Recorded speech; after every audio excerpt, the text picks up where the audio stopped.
This is a difficult health condition because of what it takes from you. In the throes of addiction, it can take your family, it can take your job, it can take your house, it can take your whole support system and leave a person in a desperate situation.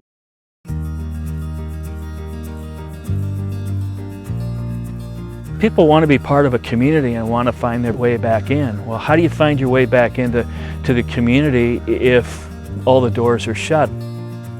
I think the thing that everybody could learn from the recovery community, we may have difference of opinions or we may have a different taste or whatever, but at the end of the day, our common purpose is to help each other get better.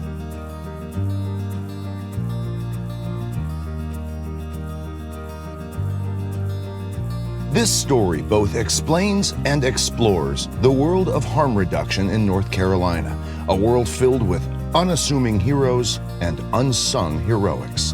God knew where He wanted me and what He wanted me there for. That boy didn't, it wasn't his time. A world where something as simple as choosing words more carefully can change lives. That's a tangible thing that people can do because some of the harm and some of the shame and stigma and isolation that I see that I think is deadly. If you're wondering what harm reduction is, odds are you do it every day. Driving a car can be a risky behavior, but we wear a seatbelt and we obey traffic laws, and that's harm reduction. We go to the beach and we risk getting sunburned, so we put on sunscreen. We don't want to get food poisoning, so we check the expiration dates on the food in our refrigerator and in our cabinets. We trust our neighbors for the most part. We live next to them every day, right? We still lock our doors at night, right? Because that's harm reduction. For many of us, harm reduction is simply reducing risk in our everyday lives. But for those who work in the field of harm reduction, it's about specifically reducing risk surrounding substance use. Actually, the term harm reduction was new to me when I first heard of it working in North Carolina. And after a while, I realized, oh, it's just a different term for what we do in public health. It's reducing harm to people's lives. It's supporting people. It's meeting people exactly where they are at. It's not an abstinence-based approach. It's just a lessening of harm to you, the person that's using, and the community. To me, I mean, it comes down to life-saving. It's about saving lives. It's about preserving human dignity. I think harm reduction for me is a public health strategy to keep people alive until they can seek treatment for their addiction. It is a lot of that, but it's also compassion for yourself and finding compassion in other people. It's also willing to hear someone's story, even though it's not something that you may have experienced or identified with, but accepting that's part of the journey. It's important that everyone, each and every one of us, has a sense of purpose, belonging, and access to a life that's worth living. You know, it's like a guy standing on the beach and sees someone out in the water drowning. You know, as public health, we don't stand on the beach and go, well, you got yourself into that situation, get yourself out of it. If I go out there and I rescue you, you're just going to go back out there again. No, we just go out there, we meet them where they are, we bring them to shore, we provide rescue, and we try to set the stage so they don't repeat that problem again. What we have to do as a society is understand this may not be in your household right now, but if you don't become a part of the movement, it could be in your backyard tomorrow. It could be your granddaughter next week. It does not discriminate.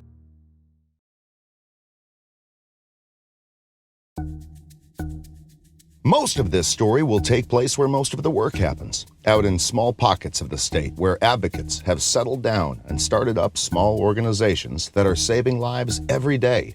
But our story starts with a view from the top and a public health advocate named Alan Della Penna. You know, harm reduction isn't an abstinence-based approach. There's still people within use. And we want people to get to a healthy recovery stage, but maybe only 20% of them are, you know, for folks who are in a substance use disorder, maybe only 20% are ready for an abstinence. What do you do about the 80%?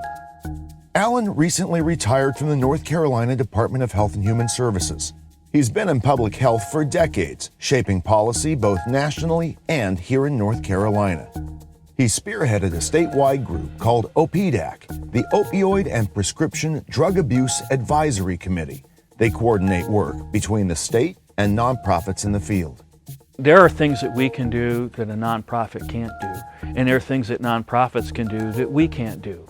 And we try to, kind of meet in the middle. I have learned working with the harm reduction folks that not everybody who's experiencing substance use disorder is going to walk into a state agency building and say, I need your help. Alan, like many of the people you're about to meet, believes that at the end of the day, harm reduction is about humanity. We don't want a person to die because of their health condition. And I think for me, one of the first pathways in that I really learned about harm reduction and the opioid epidemic was naloxone. Naloxone is a medication that can reverse an overdose. We've begun to equate naloxone to like an AED defibrillator for a heart attack. We have a AED defibrillator now basically on every floor of every public building, and it's saving people from heart attacks every day. It just gives them a chance to live another day. It doesn't address the underlying conditions that led them to the heart attack. It's not preventing the ongoing conditions. It's just allowing a life to be saved. You're reducing the harm. The other thing critical to seeing harm reduction for what it is seeing substance use disorder for what it is. It's a chronic health condition, and lots of people live with chronic health conditions, whether it be diabetes or cancer or heart disease, and they can live long, stable, productive lives. And we have seen so many great success stories of people with substance use disorder that can follow the same path. And maybe they have a cycle of recurrence and recovery, but the recovery is the important part of the story, that they can live and continue their life. That is both the point and the purpose. And as you'll see, that kind of support at the state level has been critical in moving harm reduction from the shadows to whatever screen you're watching this on right now. In North Carolina, folks have a way to figure out how to collaborate with each other, whether it's in their community, whether it's the county commissioners, the law enforcement community, the General Assembly, the executive branch of the government, the state agencies. We found our common ground to work together. I know you're meeting with a lot of folks to put this piece together, and I think you're going to meet some amazing people. And they're amazing because they're getting to do what they love, and they're helping people, and they're making progress. On the road to understanding harm reduction, you'll find inspiring off-ramps all over the state. But there's one group you'll find in towns from the mountains to the coast, the North Carolina Harm Reduction Coalition, NCHRC. They've got offices across the state and a network of outreach programs to get to people who can't always get to them. Probably need socks. At the NCHRC office in Wilmington, North Carolina, Becca Rose and Vonnie Goodson Simpson are sorting through basic life supplies. So just wondering if I should tap into maybe one of the thrift stores to see if they Becca, on the left, started the operation. Vonnie is the case manager here. We have a bunch of good information like our hours, our outreach phone number, the Never Use Alone number, which is a 24-hour hotline. This NCHRC office opened about 5 years ago, and Becca has been at the helm ever since. Over here we have our fentanyl positive board. These are like the names of the drugs that are going around. NCHRC offices are all unique in different ways to best meet the needs of their local communities, but they have a consistent MO. Here is a board of basically everything that we give out. Offering participants much of the same stock and supplies, and always meeting the same mission, helping reduce harm for folks who could use a hand. We do free HIV and Hep C testing. Stop in at just about any NCHRC office and you'll find basic life supplies for all ages and stages. Everything from food, clothes, and diapers to tools for safer sex like condoms, and supplies to help people who are continuing to use drugs do it more safely, such as sterile water, tourniquets, and alcohol pads.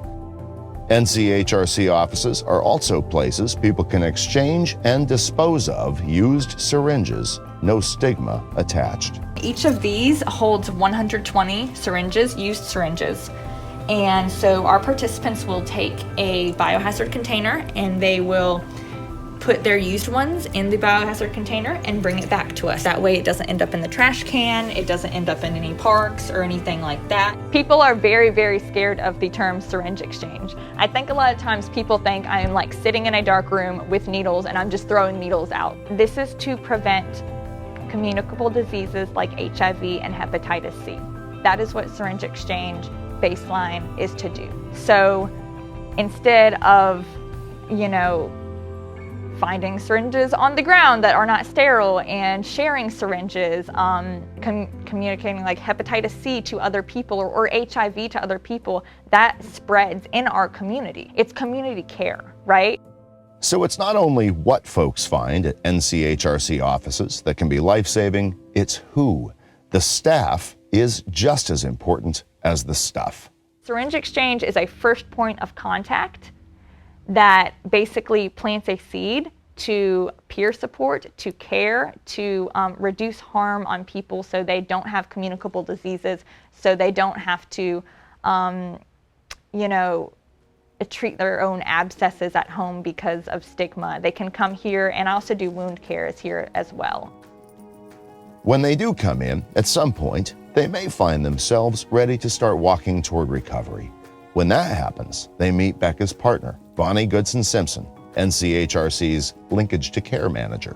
There are a lot of barriers that one can have. So whatever their presentation is, we kind of sort of work through that, just meeting them where they are. Bonnie has been working with marginalized populations and people showered in stigma for decades. Here, she's a navigator, an advocate, and a friend. Whenever you come in, we ask you, how can we help? What do you need today? And so it starts a basic conversation, and in that conversation comes information. So I need some safer use supplies, but I also have a problem with this on my arm. And so Becca may take a look at it and say, okay, well, this looks like it needs some attention.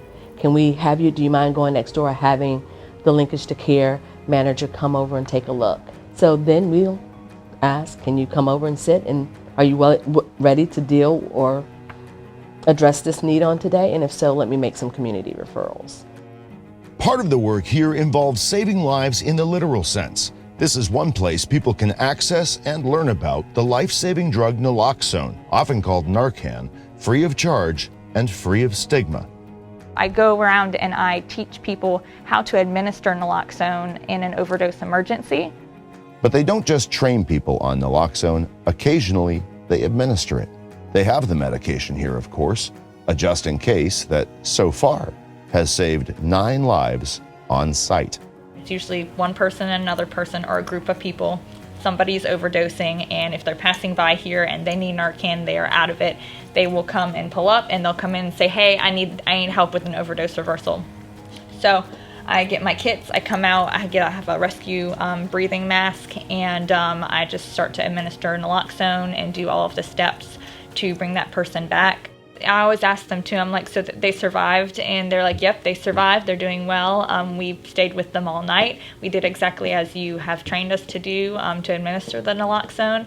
So just providing that drug user education to these people, that is keeping people alive out there while they're going through it.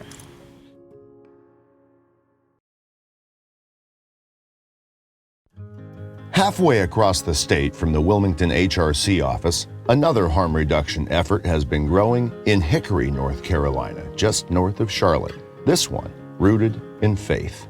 And for many in the field, faith is at the very heart of it. Jesus met people where they were.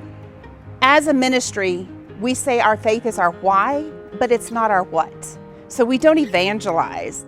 Michelle Mathis and Karen Lowe have carved out a refuge for folks struggling with substance use. All in a little tiny house of love and hope. Olive Branch Ministry. This is not only our vision, this is a community's vision. One thing that we know from the life and love of Jesus is that he always addressed physical needs before he addressed the spiritual, when he came across people that were hurting. And so that's what we try to do. We plant seeds, but then we realize that we may not be the one that ever see those seeds grow up and come to harvest. We're simply here to plant the seeds of hope and love. But if their mission is heaven sent, Karen and Michelle are doing the work on unapologetically human terms. Being in traditional church, we also realized that there was a need that was being missed. We provide things like jail-based education. So we go into the jail and we provide information about opioid tolerance drop, about opioid overdose, about how to reverse an overdose, and then things like wellness recovery action plans, which teaches people what their triggers may be, how to recognize those, and how to stay in safe space, and how to ask for help if they get into a place where they know they're going to go into crisis. We provide anti-stigma training for law enforcement, for public health, social services, and the faith community. We provide linkage to care for our program participants, which simply means that we may not provide a certain clinical service, but we make sure that our folks aren't just given a referral and a piece of paper and sent away. We provide syringe access, which again reduces the spread of HIV and Hep C.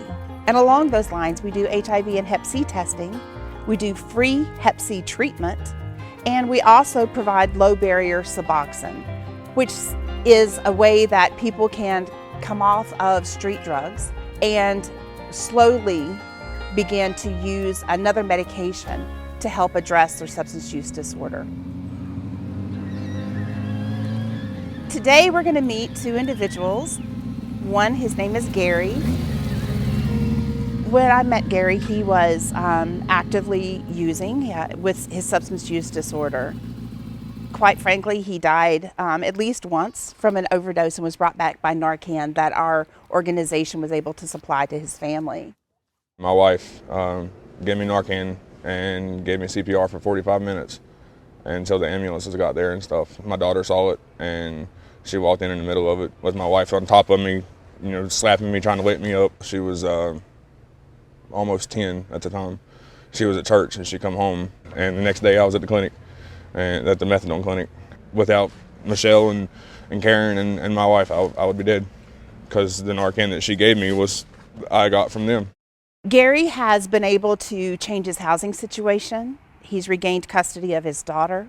He has a great relationship with his family. He has steady employment, and he's been able to tap into some creativity that he hadn't had the ability to do in a long time. Jessica, similar story. She has custody of her son. She has steady employment. She's living in a house now, and she's made a lot of positive changes in her life. I started using drugs when I was 13. I'm 34 now. I really didn't have a bad life. I just made bad choices. When I met Jessica, she was beginning the period of abstinence, but that was because she was behind bars. She was incarcerated. I got out, I volunteered for her, and then a job opportunity came available. I took classes, and I became a peer support specialist and got the job. What's that mean? What do you do? I give people hope. They understand me and my story, and they can relate on it. We proudly wear the moniker of hope dealers. It doesn't have to be black and white. You're using or you're not using. There's this huge gray area, and I truly believe Jesus meets us in the gray, and so we meet our folks in the gray too. As long as they want to stay there, we're there with them. And can I get some fentanyl test strips? And if you'll give me a pack of water.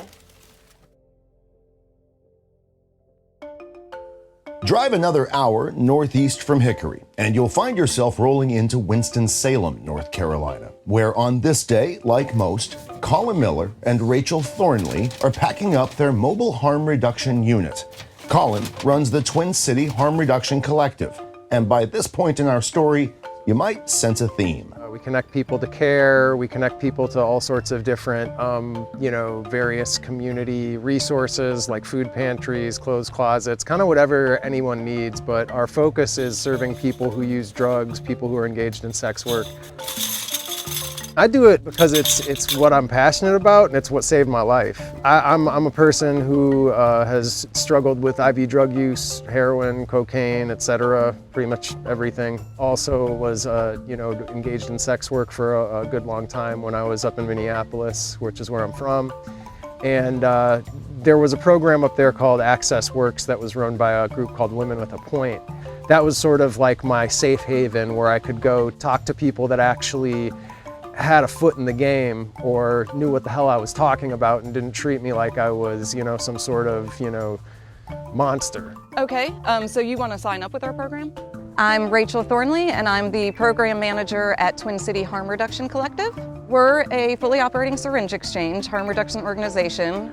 We give out sterile supplies to IV drug users, syringes, cookers, waters, tourniquets. We've got an array of supplies. We also do wound care supplies, feminine hygiene and other hygiene supplies.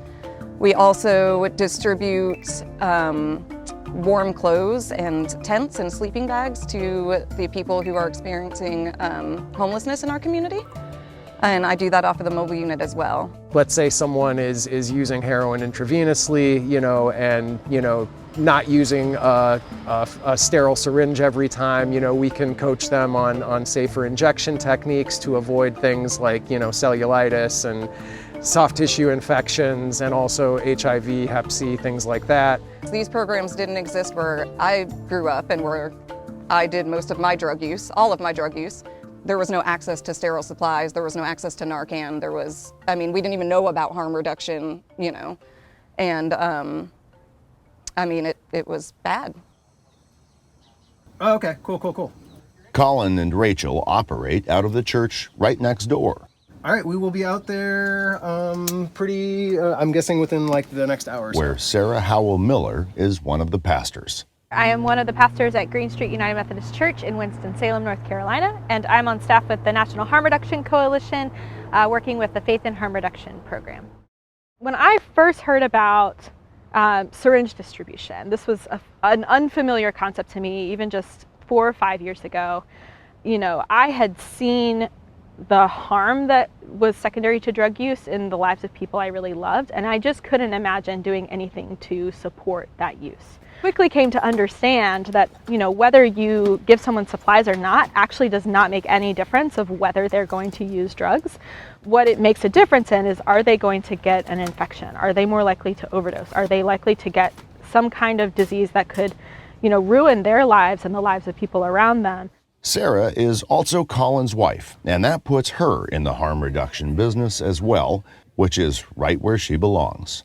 I was raised in a church that taught that if you weren't serving the people around you, you weren't really living your faith. And so to me, it's always been really important, and it's been nice to be able to partner with that, some with Colin, and learn from him about sort of the practical side of harm reduction and some of the policy stuff, and then, you know, try to figure out like how does theology tie into this? How does this other stuff that I'm interested tie into this?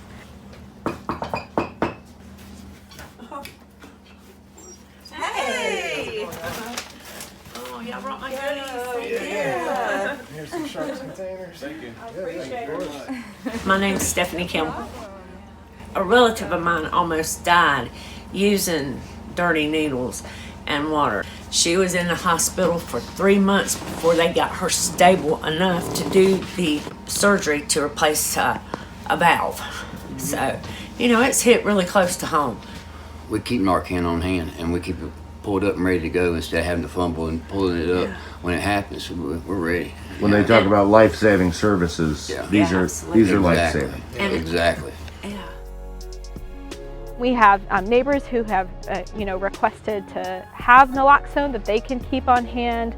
We've had neighbors who will let us know if they find a syringe that they're not comfortable picking up, so that we can come get it. And you know, it's just been neat to see a shift in awareness in the immediate neighborhood, and then I think much more broadly as well.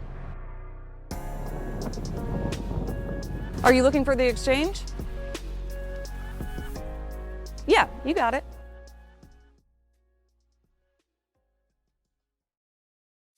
Just down the road from the work being done in Winston-Salem is an example of how well it can go when all the parts are working together. It started a few years back at UNC Greensboro with the idea for GC Stop, the Guilford County solution to the opioid problem, and the person who muscled it into place, Chase Holloman. I'm an adjunct professor here, and I've worked with dozens of social work students, and I also train first responders, mostly emergency services, on how to engage someone that uses drugs. My name is Brian Kendrick. I graduated with a Master's of Social Work here at UNCG. My first year internship was with this gentleman right here at GC Stop, Guilford County Solution to Opioid Problem. GC Stop is a program, it's a partnership between the county and UNC Greensboro. We have a suite of harm reduction services that we offer that range from post-overdose response to our syringe services program to being a healthcare hub for people who use drugs, my Justice Involved program where we're able to go into the jails. We're just a resource for people who use drugs in the community. We're not authority figures, we're peers, we're colleagues. I've been where you are, I have the lived experiences. And the first thing we do is we work to destigmatize. We have to bust some myths that exist about people who use drugs and who they are and what they do. Along with busting myths, Chase, Brian, and the rest at GC Stop are out building bridges. Part of what makes the program so successful is community buy-in.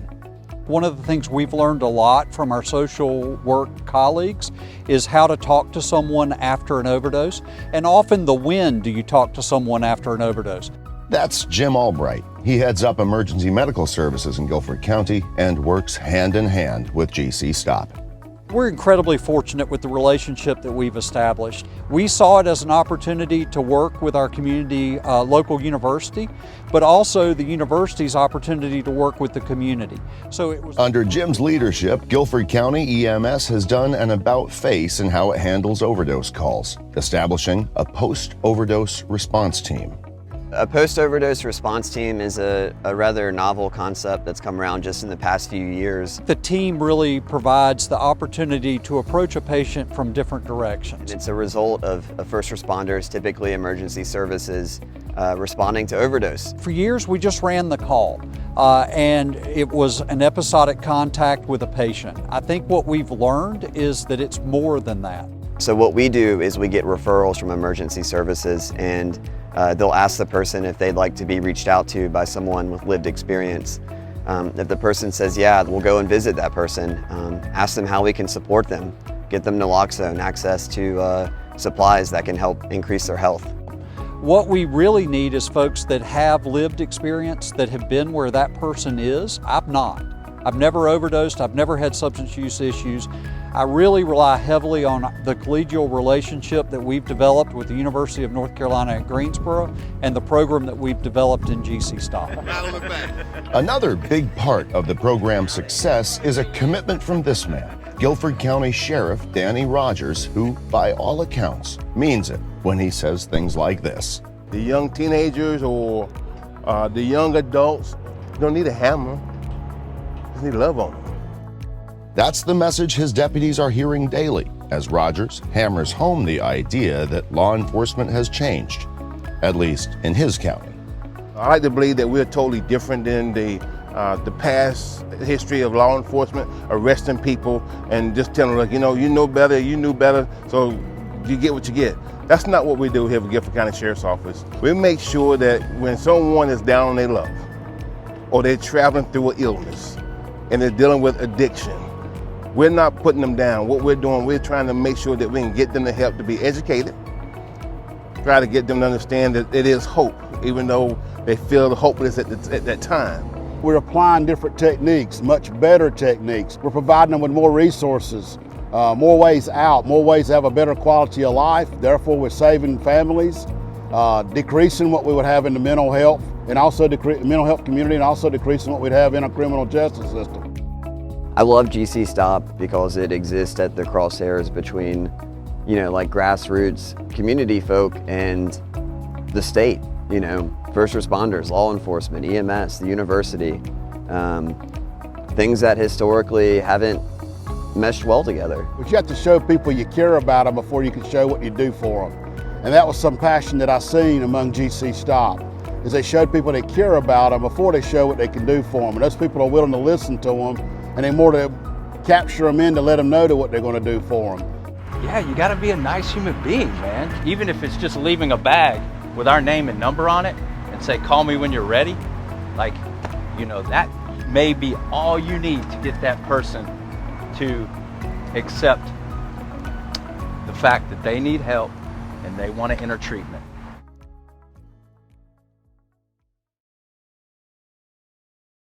When people look at me, the first thing they say is when I tell them that I'm in recovery, the first thing I hear is, "Oh, you don't look like that you used drugs before." And I said, well, what does people look like that use drugs? So that's all. These days, Troy Manns heads up advocacy for Recovery Communities of North Carolina, RCNC, where he helps people understand stigma. My job is to really break those walls down and to teach people that addiction is not a moral deficiency, but it is a disease, and to help people understand that people are not bad people. People have made some decisions over a period of time that has led them to this. Troy's authority on the subject comes from his own life experience. I'm from a mill town, the town called Eden, North Carolina. I worked a couple of mills, but my addiction was really just, taking over my life. And so I stumbled into this work, and I literally mean I stumbled into it. I had no plan to be an addiction counselor. I had no plan to work in recovery. I was in a halfway house at the time, and the manager of the halfway house said, if you're going to stay here, you need to work, pay your rent. So a friend of mine said, hey man, Freedom House is hiring for a healthcare technician. And I was like, well man, I've never been to college to be a healthcare technician. He was like, dude, you don't have to go to school for this. You'll just be driving the clients to the meetings. And I was like, okay. And I found something that gave me a purpose. I came from a place where people didn't understand it, man. They didn't understand it. They was like, why don't you just stop? Don't you see what this is doing to you? And then I'm, coming from a religious background, just go to church, and things gonna get better, they're gonna lay hands on you and it's gonna be all right. And really, people didn't understand what was taking place.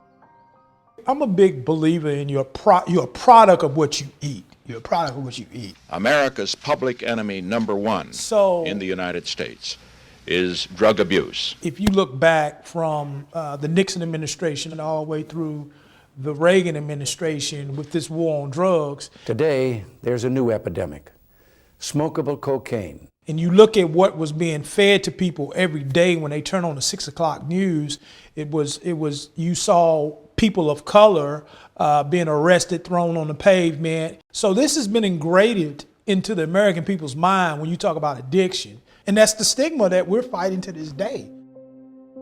It would take years and new demographics before people's attitudes about substance use disorder would start to change.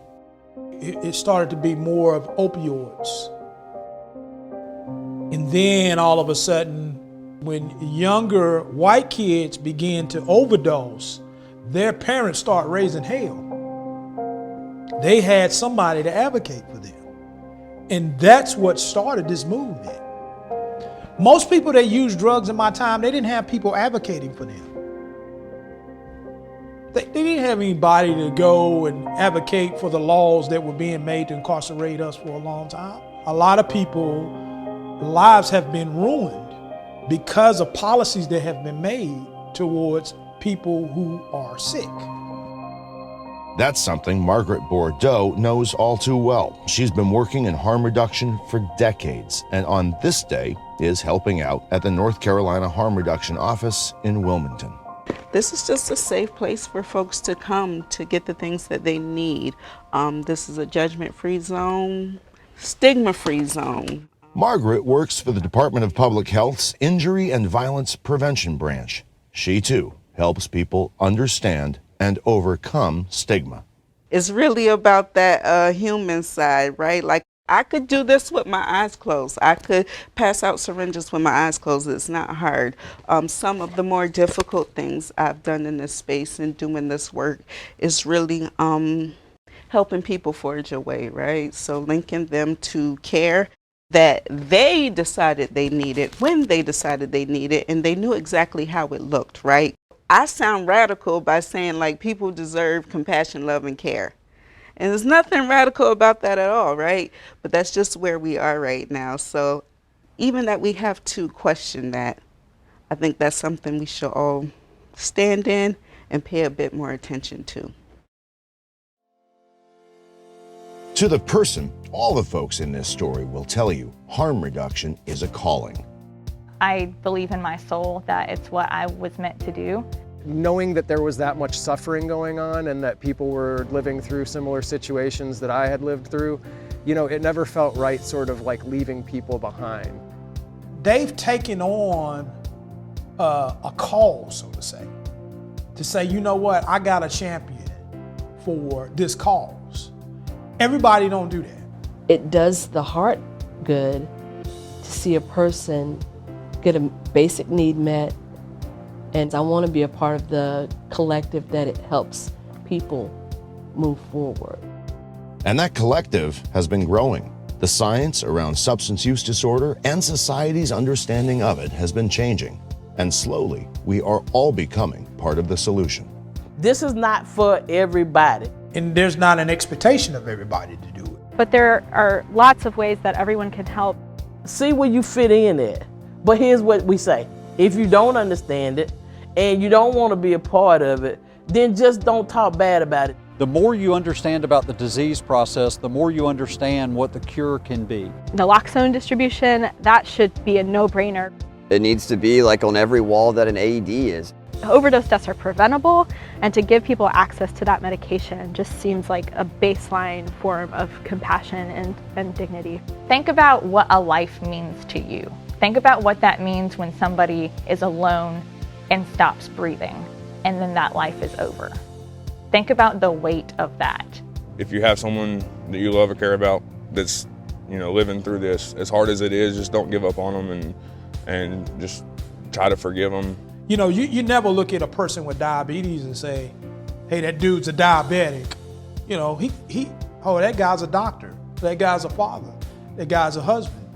Our goal with this is to let you see the whole person versus the addicted person. We've had opportunities to see tremendous success. Folks that we may have run several overdoses on that we really felt like were on a trajectory that only was going to end in death. And we've seen those folks actually approach recovery, be successful, and return to the community as viable members of our society. At the end of the day, we're a dysfunctional family as Americans. We really dysfunctional, you know. Everybody think they're right. But at the end of the day, if we put people first again, people first again, then we can help shift this to another place of really being compassionate for others who may be different from us. And different is okay. Like, different is okay.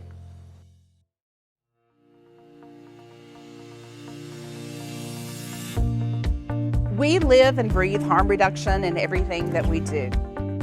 I say harm reduction is my heart song. It's why I get up in the morning. It's why I stay awake at night.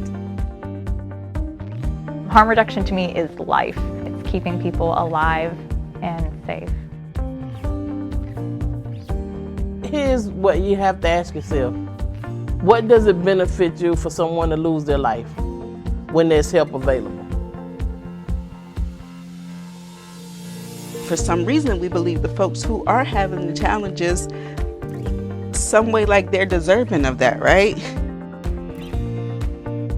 We take care of chronic conditions every day, and it's not our job to judge the character of the person we're taking care of. It's our job to reduce mortality and morbidity in the state of North Carolina. A person doesn't have to die from an overdose. They can live another day. It's more than helping people survive. It's also helping people, you know, take charge over their own story, over their own lives, over their own recovery. We go through many different transitions of life. How do we face those transitions and challenges and still yet feel like we can accomplish our goals? I am incredibly grateful to be able to do the work that I'm doing. I never imagined that I would be able to do something like this. We have to make recovery, not treatment, but recovery part of our society. I think that we as humans, we just need to treat each other better. Not everybody's story is the same, but just come on and let's be part of the journey. Let's be family.